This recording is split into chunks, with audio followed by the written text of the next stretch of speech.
முயன்றால் முடியாதது எதுவும் இல்லை.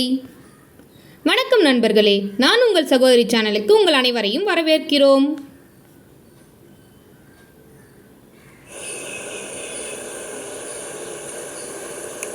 கடல் அலையும் நகரும் நேரமும் யாருக்காகவும் காத்திருப்பதில்லை என்பார்கள்.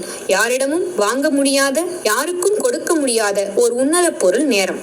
நேரம் தவறாமை ஒரு சின்ன விஷயம் போல தோற்றமளித்தாலும் பாறையை பிளக்கும் ஒளி போன்ற வலிமை அதற்குண்டு. உலகில் சாதித்த அனைவருமே நேரம் தவறாமையை சரியாக கடைபிடித்தவர்கள்தான். காந்தியடிகள் அதிகாலை 4 மணிக்கு எழுந்து விடும் பழக்கமுடையவர். அவர்தான் ஆசிரமத்தில் உள்ள மற்றவர்களையும் எழுப்பி விடுவார். அவர் நடக்கும் நடையில் வேகத்திலேயே அவரது சுறுசுறுப்பு தெரியும். அண்ணாமலை பல்கலைக்கழகத்தில் சொற்பொழிவாற்ற அவர் 1 நிமிடம் தாமதித்து வந்ததற்காக அங்குள்ளவர்களிடம் மன்னிப்பு கேட்டார். ஒரு முறை நெப்போலியன் தம்முடைய தளபதிகளை விருந்திற்கு அழைத்தார்.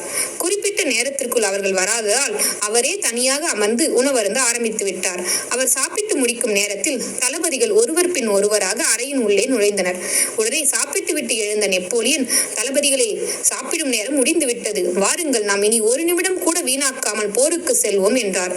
அப்புறம் என்ன, அன்று முழுவதும் தளபதிகள் பட்டினிதான். குறிப்பிட்ட செயலை செய்து முடிப்பதிலோ ஒரு குறிப்பிட்ட சந்திப்பை நிறைவேற்றுவதிலோ முழு கவனம் செலுத்தாதவன் ஒருபோதும் மதிக்கப்பட மாட்டான். அவன் வாழ்விலும் வெற்றி பெற மாட்டான். குறித்த நேரத்திற்குள் குறித்த வேலையை செய்து முடிக்கும் போதுதான் பிறர் நம்மீது நம்பிக்கை கொள்வார்கள். தம்முடைய ஒரு நிறுவனத்தில் பணிபுரிந்த ஒருவர் தாமதித்து வந்ததற்கு தன்னுடைய கடிகாரத்தை காரணமாக கூறியதும், உன் கடிகாரத்தை மாற்று, இல்லையேல் நான் உன்னை மாற்றி விடுவேன் என்றார் ஒரு அலுவலக அதிகாரி. ஒரு வேலையை செய்வது ஒரு விதையை விதைப்பது போலாகும். உரிய காலத்தில் விதைத்தால்தான் உரிய காலத்தில் அறுவடை செய்ய முடியும். காலம் பொன் போன்றது என்று அனைவரும் கேள்விப்பட்டிருப்போம். ஆம், பொன்னை விடவும் மதிப்பு வாய்ந்தது நேரம், காலம். நேரத்தின் அருமை எப்போது தெரியும் என்றால், நேரத்தை தவறு விடும்போதுதான் அந்த நேரத்தின் அருமை தெரியும். ஒரு தேர்விற்கு தாமதமாக செல்லும் போது, தேர்வு எழுத முடியாத சூழ்நிலை ஏற்படும் போதுதான் அந்த நேரத்தின் அருமை புரியும்.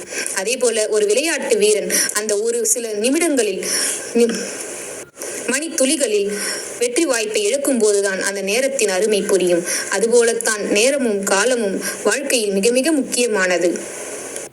முடிந்த நேரத்தை மீண்டும் பெற இயலாது. அதனால் இருக்கும் நேரத்தை சரியாக பயன்படுத்தி கொள்ள வேண்டும்.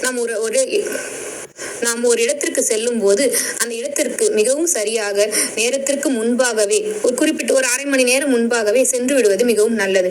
ஆனால் பலரும் இன்று அந்த குறிப்பிட்ட நேரத்தை விடவும் தாமதித்து செல்வதே பழக்கமாக வைத்துள்ளனர். இது நல்ல பழக்கங்கள் இல்லை. பலரும் இதை கடைபிடிப்பதால் அதுவே சரியான பழக்கம் போல ஆகிவிட்டது இந்த காலத்தில். ஆனால் நாம் ஒவ்வொருவரும் மிகவும் கண்டிப்பான முறையில் பின்பற்ற வேண்டிய ஒரு பழக்கம் நேரம் தவறாமை ஆகும்.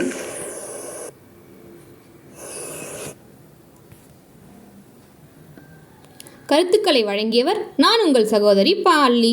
இந்த வீடியோ உங்களுக்கு பிடிச்சிருந்தா மறக்காமல் லைக் பண்ணுங்கள். உங்களோட கருத்துக்களை கமெண்ட்டில் சொல்லுங்கள். இது வரைக்கும் நான் உங்கள் சகோதரி சேனலுக்கு சப்ஸ்கிரைப் பண்ணாமல் இருந்தால் சப்ஸ்கிரைப் பண்ணிக்கோங்க. பக்கத்தில் இருக்க பெல் ஐக்கானையும் கிளிக் பண்ணுங்கள். அப்போ தான் நாங்கள் போடுற வீடியோக்கள் எல்லாம் உங்களுக்கு உடனுக்குடன் நோட்டிஃபிகேஷன் வரும். இது உங்களோட நண்பர்கள் மற்றும் உறவினர்களுக்கு மறக்காமல் ஷேர் பண்ணுங்கள். நன்றி நண்பர்களே, அடுத்த வீடியோவில் மீண்டும் சந்திப்போம்.